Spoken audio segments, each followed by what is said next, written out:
Lisandro Martinez was absolutely insane again for United. Another man of the match performance from the 5'9" guy who seems to have a great partnership with VARANE, and CASEMIRO makes his debut as United get a 1-0 win, and it wasn't the best performance, but the win's all that matters.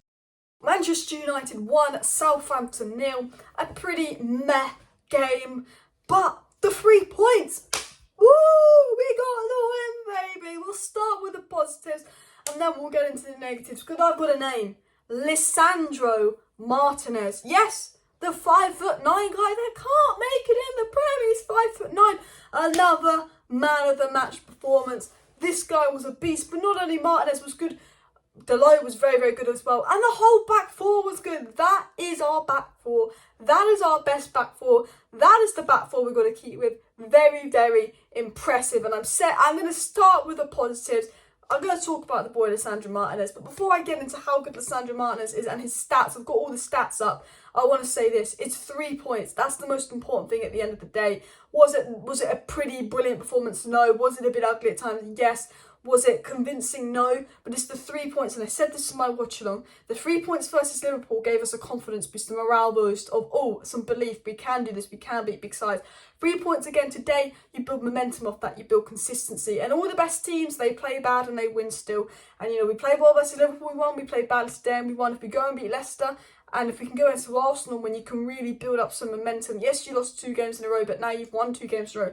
Let's build on this. Let's build on this momentum. And this is going to have a really big psychological effect on the squad in terms of self-belief as well. The first 2 games of the season, the squad looked dead. They didn't believe in themselves. 1-0 down to Brighton, we gave up. 1-0 down to Brentford, we absolutely gave up. But all of a sudden, there's some self-belief. And even though this wasn't the best, most convincing performance and we didn't dominate and it wasn't as good as Liverpool, it's the 3 points, it's the psychological thing. You've got the win, which is the most important thing. You've got a new manager in, and we're in a situation with United where it's not about being beautiful and not getting points. It's about getting points and getting some confidence and belief into the players. And look, we still need new signings. There are negatives, which we'll get into, but I want to get right into the positives. And look, Casemiro I thought was brilliant when he came on. Malacia was really good. But there's 2 standout players for me, was Deloitte and Lisandro Martinez. And I've got Lisandro Martinez's stats here. Lisandro Martinez won 5 out of 5 of his aerial duels against Southampton, more than every other player. Lisandro Martinez wins 100% of his aerial duels. They all talk about Lisandro Martinez being 5'9", going, he's not physical enough for the Premier League, and he's not good enough, and this and that and that. 5 out of 5 aerial duels. This guy was everywhere. What I love about Lisandro Martinez is he just gets stuck and he's everywhere. There wasn't anything wrong he did today. I cannot fault him one bit. He's got a clean sheet. Him and VARANE have played 2 games together. This is a new league. You can players he's never played with, a partnership he's never played with, and he just fits in right away. He had 1 poor game against Brentford and people were slandering him. And what I love about Lisandro Martinez is he didn't let that 4 goals versus Brentford, or that 4 game, those goals they can see versus Brentford, change him. He didn't let that affect him. A lot of players go off shit 4 goals. He's a mentality monster, you can tell it.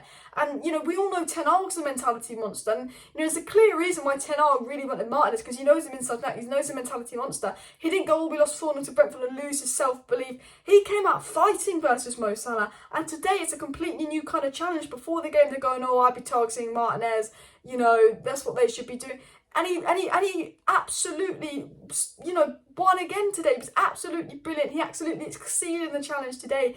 And, a lot of people going, Martinez, we need to target Martinez. Mate, do what you want with Lisandro Martinez. He was absolutely brilliant. I've got his game numbers via Statman Dave on Twitter saying 100% ground duels won, 100% successful dribbles, 61 touches, 48 passes, 7 clearances, 5 out of 5 aerial duels won, and 4 interceptions. An absolute beast again today. He's not, set piece defending, I think, is iffy, and people will say, is that because maybe we're lacking Martinez's height and presence in there? But set piece defending, I'm talking corners and stuff, it's the whole squad. I still think that's a weakness, and I still think we were lucky not to concede from that today.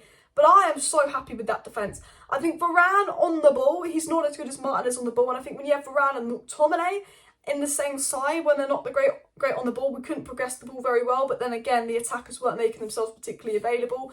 But that was the only negative about the defence. I think you do not change that back four. I think you add Casemiro to that, and I think for me it should be Casemiro, Eriksen and Donny I'd like to see, or Casemiro, Fred, Eriksen. I know Bruno got the goal, but he was not good enough. I think when we play Arsenal, Bruno and McTominay might be okay, because I think we will look to counter-attack Arsenal, because I still think Arsenal believe they can beat us.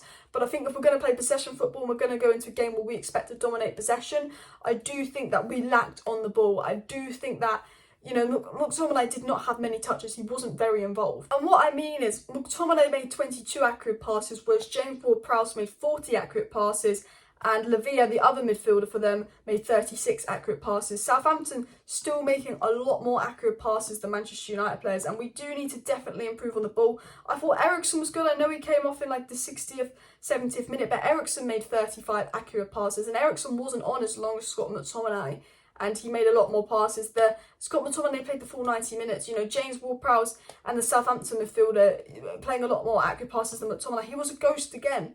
Look, he does his job off the ball, but he's a ghost. And I don't want people to think I'm attacking Scott McTominay, going in on him or any of that. But every other midfielder, so they played two in the pivot Southampton. They had, both of those midfielders had 15, 20 more passes than McTominay. Sorry, accurate passes, not touches. Eriksen had more accurate passes than Scott McTominay. He's making 20 accurate passes, 22 to be exact, in 90 minutes, whilst Eriksen is making 36 accurate passes, again in a pivot, in like 80 minutes that he played. And the Southampton players that played 90 minutes are making 40 accurate passes, nearly double in that time. You know, Ten Hag wants to play possession football, and we're missing that midfield profile. Brilliant, we've got Casemiro, but again, Casemiro is a defensive player, not a passer, not a creator. This is why we're crying out for De Jong, and this is why we wanted De Jong. And obviously, I don't think we're going to get De Jong, but even if we sign Anthony, and I know it won't happen, but United desperately need a midfielder in there. I actually think Casemiro and then maybe Donny next to Casemiro, Eriksen above or Bruno above could work really well, because I think now we've got that big defensive profile and Casemiro coming in, potentially Eriksen in that deeper role next to Casemiro, but I just think on the ball Scott McTominay lacks. I think he was really good versus Liverpool because we could kind of counter-attack Liverpool and had a lot less of the ball. And when we have less of the ball, I think Scott McTominay is good for us. When we have more of the ball, I think he lacks. And to be fair, we did have 52% possession, but the fact that we had more possession than Southampton, yet their midfielders were on the pitch 90 minutes, still had nearly double the amount of passes than Scott McTominay, it very much shows that he's not the midfield profile we need, and him and Casemiro will not work together. Casemiro and Fred could work together, but I still think, you know, I need a midfield profile in. And talking of Casemiro, he did complete 5 passes in the 15 minutes he was on. He won 3 aerial duels. He won 1 tackle, 1 clearance. He was on for 15 minutes. Aerial duels, tackles, clearances, didn't concede a goal, made a block. Casemiro is an absolute defensive beast. He's an absolute defensive beast. But we definitely need another midfield profile to go next to him that's good on the ball, good at keeping possession. I think Eriksen could do that. I think Donny could potentially do that. I think Fred could potentially do that. But if we've got Frankie de Jong and Casemiro, that would be amazing. But realistically, that's not going to happen. Going into the other positives, Diego Dalot, I'm going to say this now. The back four looks so much more organised with Varane instead of Maguire. Maguire's the captain, but Varane's the leader. Varane's the organiser. Maguire doesn't organise his defence. He doesn't lead his defence, yet he's captain of United. I think Maguire is better on the ball than Varane, but I think every other aspect Varane is so much better than Maguire. And when you've got Martinez that's so good on the ball anyway, it's very obvious that Maguire's going to have to do a lot to get in the squad. But Diego Dalot, when he's next to Maguire, looks shocking. Diego Dalot, the last 2 games of Liverpool and today, has been absolutely brilliant. He kept Diaz quiet. He got the assist today. He was so defensively good. He made a clearance on the line. Southampton could have made it 1-1. I think Varane could be our most important player in a weird way, because you know what? We've only had 1 bad game where Varane started. You know, the difference that he makes to that squad. I think, you know, the amount of games we lost last season, the 9-0 in aggregate to Liverpool last season, Varane didn't feature. All the games that Varane wasn't involved in, we got battered. The only game Varane started that we got battered in last season was Fulham Brighton. He wasn't involved in the 4-2 Leicester battering. He wasn't involved in the 4-1 Man City battering. He wasn't involved in, you know, the Liverpool batterings. You know, I think he is potentially one of United's most important players. And United faithful summed up this performance best. They said, do not care about poor performance. Getting the win is always the most important thing. New manager, new philosophy, new players. So don't expect Ten Hag ball just yet. Just one of those ugly wins. But besides, it was a tough opponent. Look, we drew to Southampton twice last season. This time last year, we drew 1-1 with Southampton. I think, no, I'm not going to say got the goal. But it wasn't a good game. It was a game like this, but we drew 1-1. It was a game like this today where we won 1-0, and I think it was a kind of game where you could draw 1-1, but we got the win, and that is the main positive. I do think we miss Martial. I do think we miss a midfield presence, and I do think that Ronaldo didn't make us any better, and we do need an energetic player attack. This game says to me, United are screaming out for Anthony, United are screaming out for De Jong, who Ten Hag wants. We'll only get one of them, and that will probably be Anthony, even if Ajax actually does sell at this rate. But I will be covering all the transfer news, so make sure you are subscribed for that. Make sure you smash the like button. I'm interested in your guys' thoughts down below. Wasn't the best game, we got the win. Let's celebrate the win. Bish, bash, bosh.